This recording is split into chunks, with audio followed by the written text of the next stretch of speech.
प्रिय शिष्यों, आप सभी का साहित्य विमर्श चैनल में हृदय से स्वागत है। नौका विहार से संबंधित यह दूसरा वीडियो है। प्रथम वीडियो में मैंने छंद संख्या 1 से लेकर के 3 तक की व्याख्या प्रस्तुत की थी। इस वीडियो में 4 से लेकर के 6 तक की व्याख्या है। वीडियो के अंत तक आप लोग मेरे साथ जुड़े रहें। प्रिय शिष्यों, नौका विहार कविता के माध्यम से कविवर पंत ने चिर यौवना प्रकृति के जिस अलौकिक सौंदर्य और मधुरिमा की झांकी प्रस्तुत की है वह हिंदी साहित्य में अद्वितीय है, अनुपमेय है, अद्भुत है। तारक दलों का विस्फारित नयनों से गंग जल में कुछ खोजने का बिंब प्रस्तुत करना, गंगा की छोटी छोटी लहरों का तारों रूपी लघु द्वीपों को अपने आंचल में छिपाने की कल्पना करना, दूरस्थ तीर या किनारों का अपनी दोनों बाहें फैलाकर गंगा के कृष्ण कोमल शरीर को आलिंगन के लिए अधीर होने का जो बिंब है वो, और दूर क्षितिज पर बिटप माल की उपमा भ्रू रेखा से करना, और विशाल नील नयन नभ का अपलक पृथ्वी को देखना, तथा कविता का अंत एक दार्शनिक एवं शाश्वत ज्ञान के आधार पर करना, ये कविवर पंत का काव्य वैशिष्ट्य है। इन्हीं बातों को समेटते हुए उनकी कविता नौका विहार के एक एक पदों की व्याख्या हम करेंगे। आप लोग वीडियो के अंत तक मेरे साथ जुड़े रहें। जो चौथा पद है उसको आप लोग देखें कि जब पहुँची चपला बीच धार, छिप गया चांदनी का कगार, दोनों बाहों से दूरस्थ तीर, धारा का कृष्ण कोमल शरीर, आलिंगन करने को अधीर, अति दूर क्षितिज पर विटप माल, लगती भ्रू रेखा सी अराल, अपलक नभनीन नयन विशाल, माँ के उर पर शिशु सा समीप, सोया धारा में एक दीप, उर्मिल प्रवाह को कर प्रतीप, कौन विहग क्या विकल कोक, उड़ता हरने निज विरह शोक, छाया को की का विलोक।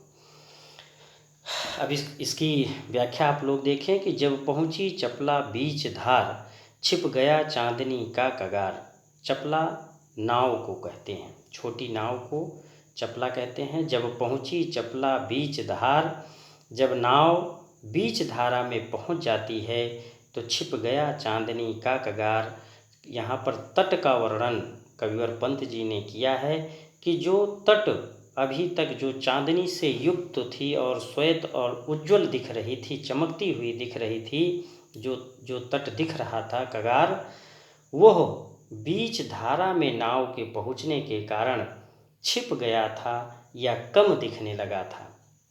जब पहुँची चपला बीच धार, छिप गया चांदनी का कगार। वह किनारा, वह कगार चांदनी से जो युक्त था, चमकता था, श्वेत था, उज्ज्वल था, चमक रहा था, वह नाव के बीच धारा में पहुँचने के बाद छिप गया था या कम दिखने लगा था। दो बाहों से दूरस्थ तीर, धार का कृष्ण कोमल शरीर, आलिंगन करने को अधीर। यहाँ पर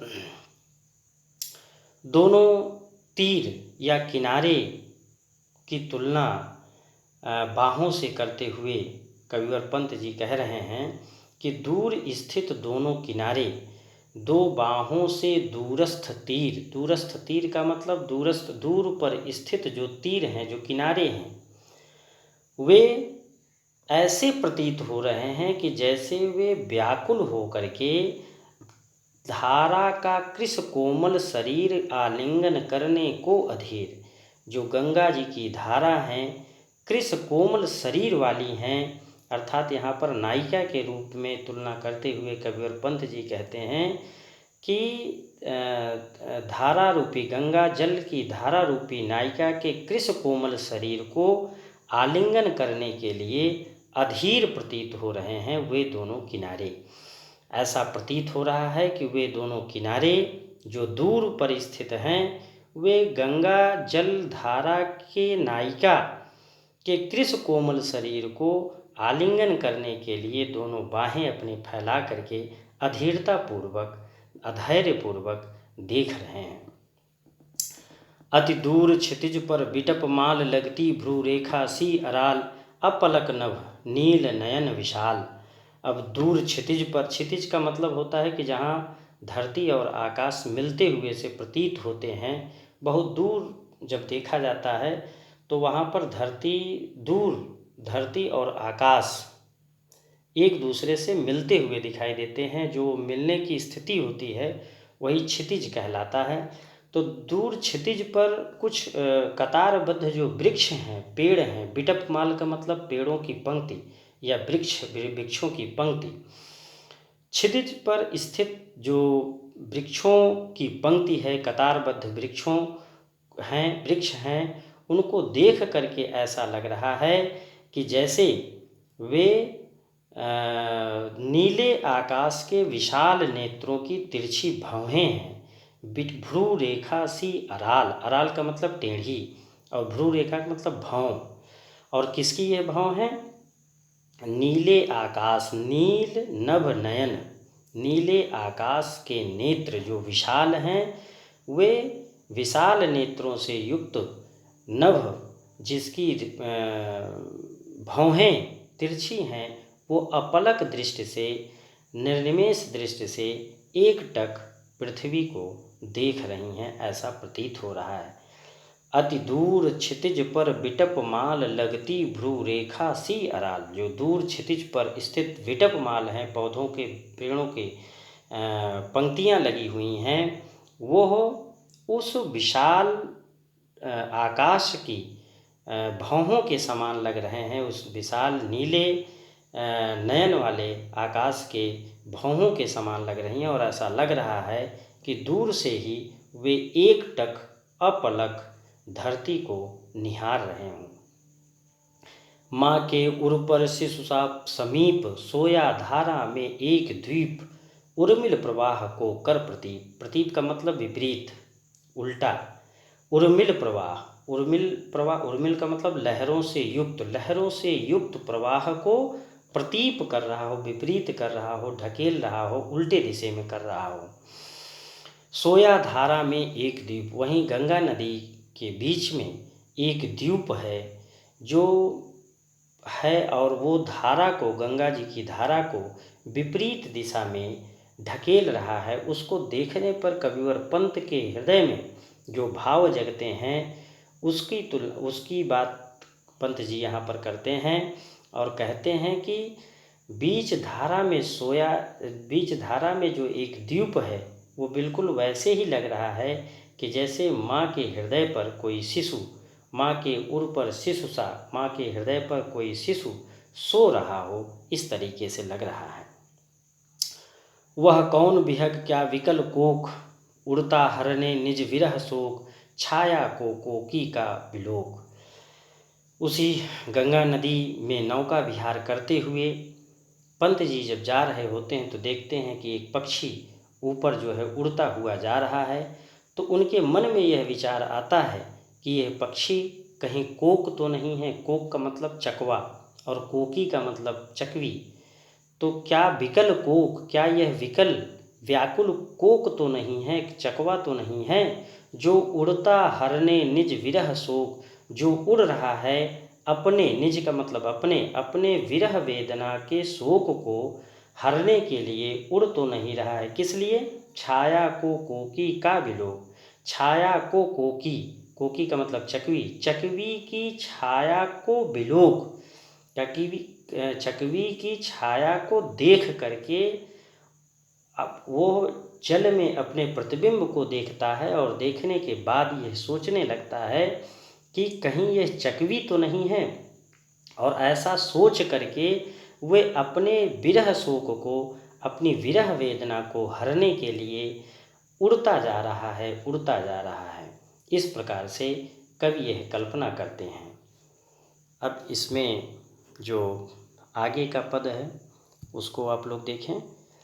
5वां पद है कि पतवार घुमा अब प्रतन भार, नौका घूमी विपरीत धार, डांडों के चल कर तल प्रसार, भर भर मुक्ता फल फेन स्फार।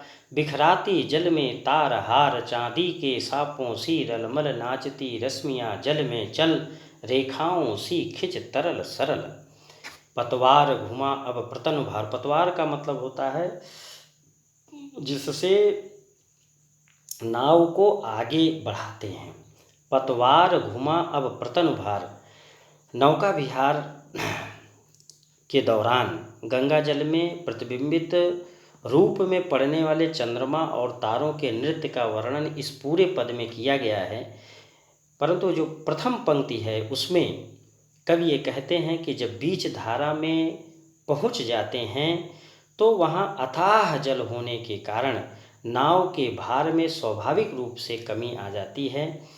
और इसी आधार पर यहाँ पर पंत जी कहते हैं कि मेरी नाव जब गहरे पानी के धारा के मध्य जब पहुँच जाती है और उस समय भार अत्यधिक कम हो गया है, तब मैंने अपन पतवार घुमा अब प्रतन भार, नौका घूमी विपरीत धार। मैंने अपने पतवारों को घुमाकर नौका को धारा के विपरीत दिशा में कर दिया है। विपरीत धारा में जो है हम लेकर के चल पड़े हैं। डांडों के चल कर तल प्रसार, भर भर मुक्ता फल फेन स्फार। बिखराती जल में तार हार, भर भर मुक्ता फल फेन प्रसार। पतवारों के चलने से जल में काफ़ी मात्रा में झाग उत्पन्न हो रहा है। फेन स्फार का मतलब होता है झाग, झागों का समूह, अत्यधिक झाग। और मुक्ता फल मोतियों के फल। ऐसा प्रतीत हो रहा है कि जो ये झाग बन रहे हैं ये मोतियों के फल हैं और इन्हीं मोतियों के फल को भरने के लिए डांडों के चल कर तल प्रसार, जो डांड हैं जो जिससे नाव को आगे बढ़ाया जाता है, कवि ये कल्पना करता है कि ये जो डांड हैं, जो पतवार हैं, ऐसा लगता है कि ये अपने हाथों को पसार करके, करतल को प्रसार, करतल का मतलब हाथ, अपने हाथों को प्रसार करके इन झाग रूपी मोतियों के फल को भरना चाहते हों, ऐसा प्रतीत हो रहा है। बिखराती जल में तार हार। और क्या प्रतीत हो रहा है कि जो तारों का समूह है वो गंगा के जल में प्रतिबिंबित हो रहा है। तो ऐसा लग रहा है कि यह पतवार, ये डांड, यह उन तारों के हार को, तार रूपी हार को जल में बिखेर रहे हों। बिखराती जल में तार हार, तारों रूपी हार को जल में बिखेर दे रहे हों, ऐसा प्रतीत हो रहा है। डांडों के चल कर तल प्रसार, भर भर मुक्ता फल फेन स्फार। बिखराती जल में तार हार, पतवारों के चलने के कारण उसमें झाग उत्पन्न हो रहा है और वो झाग रूपी जो मोती हैं उनको भरने के लिए पतवार अपने हाथों को पसार करके उनको अपने हाथों में भरना चाह रहा हो और तारों रूपी हार को जल में बिखेर दे रहा हो, ऐसा प्रतीत हो रहा है। चांदी के सांपों सी रलमल नाचती रश्मियाँ जल में चल, रेखाओं सी खिंच तरल सरल।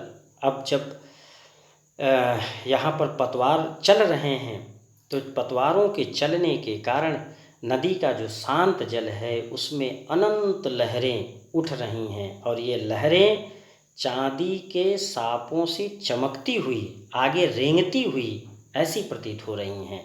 क्योंकि चांदनी रात है और जब लहरें नाच करके आगे बढ़ती हैं तो ऐसा लगता है कि यह चांदी के सांपों सी आगे जो है बढ़ रही हैं। चांदी के सांपों सी रलमल, रलमल का मतलब नाचती हुई, रेंगती हुई। चांदी के सांपों सी रलमल नाचती रश्मियाँ जल में चल। ऐसा लग रहा है कि चांदी के सांपों की तरह जल में, गंगा के जल में वो रेंगती हुई आगे जो है लहरें बढ़ रही हैं। रेखाओं सी खिंच तरल सरल। और चंद्रमा की किरणें लहरों पर पड़कर इस प्रकार नृत्य करती हुई सी दिख रही हैं कि जैसे बहती हुए जल में असंख्य सीधी रेखाएं खिंची चली जा रही हों। रेखाओं सी खिंच तरल सरल, असंख्य रेखाएं जो हैं खिंचती हुई चली जा रही हों, ऐसा प्रतीत हो रहा है। लहरों की लतिकाओं में खिल सौ सौ शशि सौ सौ उडु झिलमिल, फैले फूले जन में फेनिल। सौ सौ शशि सौ सौ उड, शशि का मतलब चंद्रमा, उड का मतलब तारे। जब एक साथ बहुत सी लहरें, पतवारों के चलने के कारण बहुत सी लहरें उठ रही हैं और उसमें पतवार चल रहे हैं, तो ऐसा लगता है कि जैसे एक एक चंद्रमा सौ सौ चंद्रमा के समान हो गया है, सौ सौ चंद्रमा बन गए हैं और एक एक तारा सौ सौ उड़ झिलमिल सौ सौ तारों के रूप में जो है दिख रहे हैं। लहरों की लतिकाओं में खिल सौ सौ शशि सौ सौ उड़ झिलमिल, सौ सौ चंद्रमाएँ सौ सौ तारे जो है वो झिलमिला रहे हों और उन्हें देख करके ऐसा आभास हो रहा है कि जैसे लहरों की लतिकाओं में खिल, फैले फूले जल में फेनिल।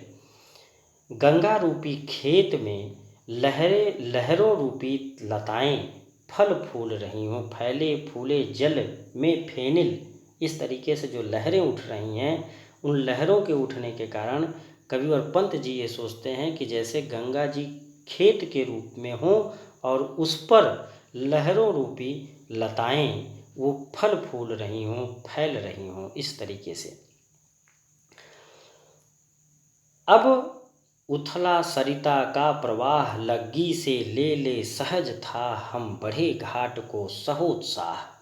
अब उथला सरिता का, नदी का जो प्रवाह है वो कम हो गया है और उथला का मतलब जिसकी गहराई कम हो गई हो, उथली हो गई हो, तो उथला सरिता का प्रवाह लग्गी से ले ले सहज था। हम था गहराई की माप, था का मतलब गहराई की माप लेना, अंदाज़ा लेना, और लग्गी बल्ली जिससे हम गहराई को मापते हैं और धीरे धीरे उसी के सहारे नाव को आगे बढ़ाते हैं। तो अब नदी उथली हो गई हैं, पानी वहाँ पर कम हो गया है, सरिता का प्रवाह कम हो गया है, नदी का प्रवाह कम हो गया है।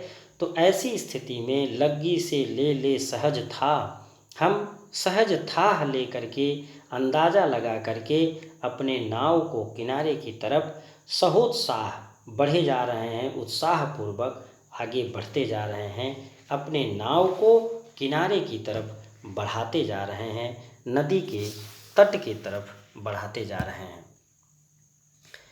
अब आगे जो है, जो अंतिम पद है इसका, उसको आप लोग देखें। ज्यों ज्यों लगती है नाव पार, उड़ के आलोकित सत विचार। इस धारा सा ही जग का क्रम शाश्वत, इस जीवन का उद्गम शाश्वत है गति शाश्वत संगम। शाश्वत नभ का नीला विकास, शाश्वत शशि का यह रजत हास, शाश्वत लघु लहरों का विलास। हे जग जीवन के कर्णधार, चिर जन्म मरण के आर पार, शाश्वत जीवन नौका विहार। मैं भूल गया अस्तित्व ज्ञान, जीवन का यह शाश्वत प्रमाण, करता मुझको अमृत दान। अब एक एक पंक्ति का अर्थ देखें आप लोग। ज्यों ज्यों लगती है नाव पार, उड़ के आलोकित सत विचार। मेरी नाव, कविवर पंत जी कहते हैं कि मेरी नाव जैसे जैसे किनारे की ओर बढ़ती जाती है, वैसे वैसे उड़ के आलोकित सत विचार। उड़ का मतलब हृदय, आलोकित मतलब प्रकाशित होते हैं, सत का मतलब सौ सौ, विचार का मतलब विचार। सौ सौ विचार मेरे हृदय में उत्पन्न होते हैं। ज्यों ज्यों लगती है नाव पार, उड़ के आलोकित सत विचार। ज्यों ज्यों मेरी नौका किनारे की ओर लगती जाती है, मेरे हृदय में सत सत या असंख्य विचार उत्पन्न होते रहते हैं। और क्या क्या विचार उत्पन्न होते हैं उसको आगे कविवर पंत जी बताते हैं कि इस धारा सा ही है जग का क्रम, इस धारा सा ही जग का क्रम, शाश्वत इस जीवन का उद्गम, शाश्वत है गति शाश्वत संगम। शाश्वत का मतलब होता है अमर, चिरंतन, जो कभी मिटता न हो, निरंतर रहता हो, लगातार रहता हो, कभी मिटने वाला न हो, उसे शाश्वत कहते हैं। इस धारा सा ही जग का क्रम, पंत जी कहते हैं कि जिस प्रकार से इस जल का क्रम है, बिल्कुल वैसे ही इस संसार का भी क्रम है।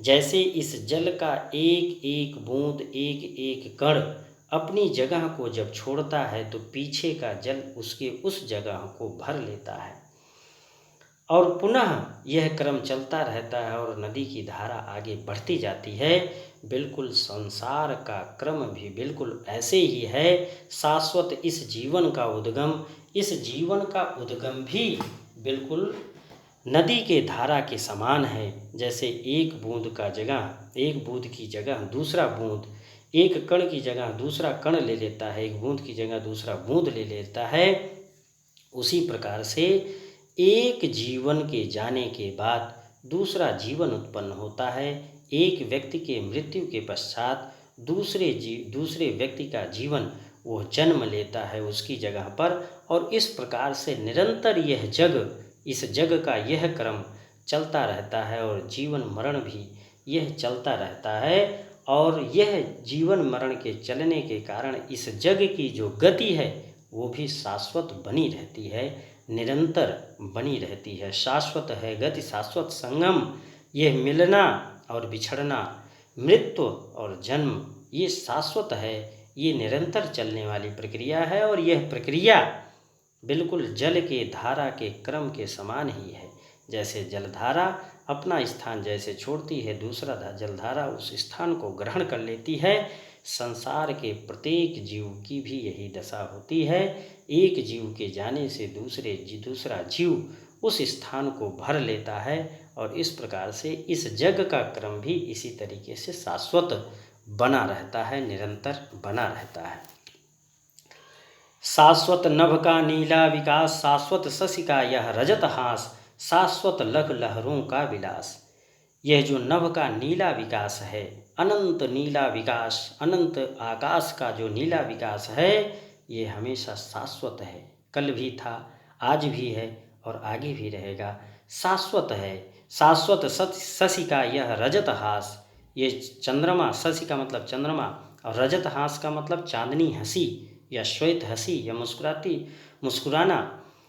चंद्रमा का यह जो रजत हास है, चांदनी हंसी है, यह भी शाश्वत है। ये भी कल था, आज है और कल रहेगा। शाश्वत लघु लहरों का विलास, ये जो लघु लहरों, छोटी छोटी लहरों का विलास है, सौंदर्य है, ये भी कभी मिटने वाला नहीं है, ये भी शाश्वत है। हे जग जीवन के कर्णधार, चिर जन्म मरण के आर पार, शाश्वत जीवन नौ का विहार। हे जग जीवन के कर्णधार, हे जग जीवन के कर्णधार।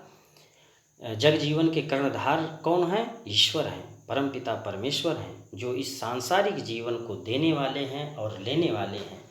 तो हे जग जीवन के कर्णधार, हे जग जीवन के कर्णधार, इस संसार की जीवन रूपी नौका को चलाने वाले ईश्वर, जीवन की गति में जन्म एवं मृत्यु का शाश्वत क्रम बनाए रखते हैं। वही ईश्वर, वही कर्णधार, वही जग जीवन के कर्णधार, चिर जन्म मरण के आर पार, जो